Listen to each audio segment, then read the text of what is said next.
এক মিনিটের আমল।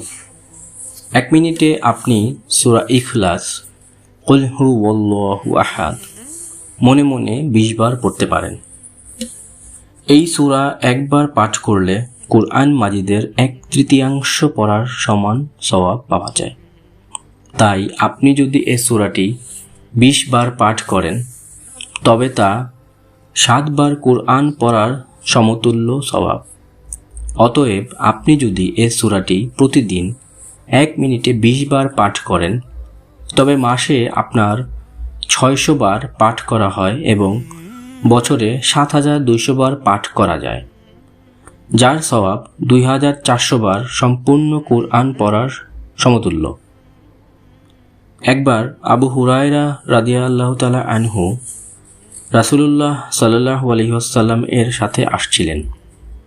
তখন তিনি এক ব্যক্তিকে কুল হুয়াল্লাহু আহাদ আল্লাহুস সামাদ পাঠ করতে শুনলেন।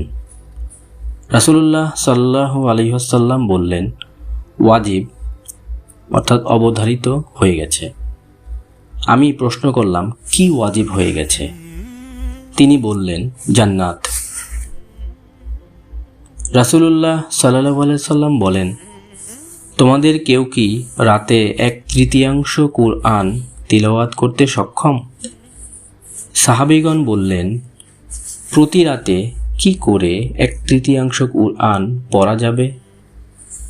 তিনি সাল্লাল্লাহু আলাইহি ওয়াসাল্লাম বললেন, সূরা কুল হুয়াল্লাহু আহাদ কুরআনের 1/3 সমান।